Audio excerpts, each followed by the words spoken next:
قال لك لان ساعه البرق ما يجي نخاف لا تيجي فيه صواعق، ادي الخوف، ونرجو ان يبقى فيه مطر. يبقى فيه ظاهرتين اثنين هتحصل من البرق. الظاهره الاولى ان انا خاف لا تيجي صاعقه، لان الصواعق عاده بتيجي بعد البرق، او تيجي السحابات الممطره، يبقى ده خوف وده ايه؟ ده بالنسبه للنفس الواحده. يبقى الخوف والايه والطمع من مين؟ في النفس الواحد. او ان الخوف لقوم والرجاء والطمع لقوم تانيين، زي ما قلنا ده فتح الحسام بتاعه عمل ايه؟ فتح لاحبابه، انما حتف لاعداء. يبقى بالنسبه لدول كده خوف، وبالنسبه لدول ايه؟ طمع ورجاء على الاول. قال لك طيب ازاي يعني؟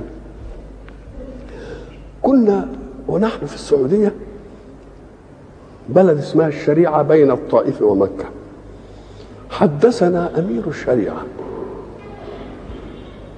في سنه 53 قال: هنا في النجوع هذه كانت امراه اسمها امنه، وكانت تحفظ القران، وكان لها بنتين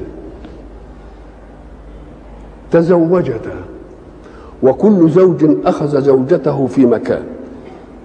فزوج اشتغل بالحرث والزرع، يحرث ويزرع، وزوج اخر اشتغل بعمل الشراب. اظن اللي راحوا السعوديه يشوفوا القلل بتاعت زمان اللي كانت بتتحط في الحرب قبل السهاريج اللي محطوطه الجميله دي اللي بالبلاستيك دي، كان الاول شربه زي القله كده، يمكن تلاقي التمثال بتاعها في اول مدخلك مكه كده، شربه كده اسمها الايه؟ الشربه دي فوق زي قله بس بشكل خاص، وتتملي ميه ومعموله بشكل بحيث انها مش تقف على كده، لا تبقى لازم نايمه على جنبها، لانها ايه؟ مدببه من القعر كده. لما تبقى كده معموله بشكل تبقى ملانه وهي على جنبها ولا يعش منها حاجه، معمول لها توازن كده بالبتاع. دي معموله من الفخار زي القلل الاناوي اللي احنا بنشوفها دي طين. فواحد كان بيشتغل بالحرث والزراعه، وواحد اخر يشتغل بعمل الشراب من الطين الفخار ويحرقه في الاماين وبتاع وحاجات زي دي. فقالت آمنة لزوجها: ألا تذهب لمعرفة أحوال البنتين؟ فذهب الرجل لمعرفة أحوال البنتين، فكان أول ما يلقى بيحرص، فقال لها: يا بني كيف حالك وحال زوجك معك وحال الدنيا؟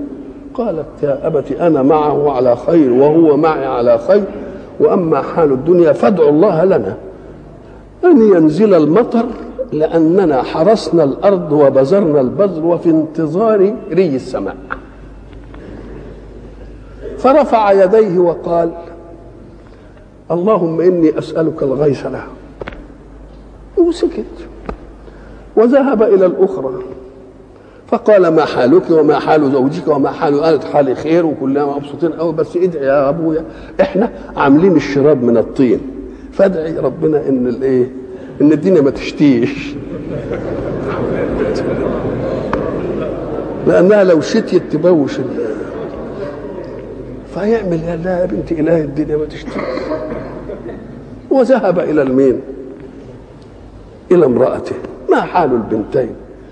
فهو من ذائه، لأن عادة درء المفسدة مقدم على جلب المصلحة. قال لها: اسمعي، هي سنة سودة أو سيئة على واحدة منهم. فقالت له آمنة: ولم؟ قال: كذا وكذا وكذا وكذا. قال: قالت له: لو صحبت القرآن لحل لك الإشكال. أم هو قال لها: طب وأي إشكال حل كيف؟ قالت له: ألم تقرأ قول الله؟ ألم ترى أن الله يزجي سحابا؟ الآية إيه؟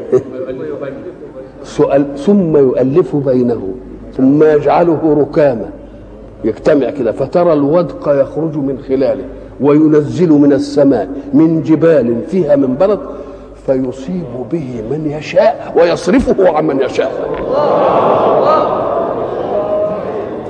فسجد لله شكرا أن رزقه الله بزوج تعينه على أمر دينه، ودعا قال اللهم اصرف عن صاحب الشراب وصب المطر صاحب الحرث، وقد كان. يبقى إذن أهدى خوفا وإيه؟ خوفا وإيه؟ وطمعا.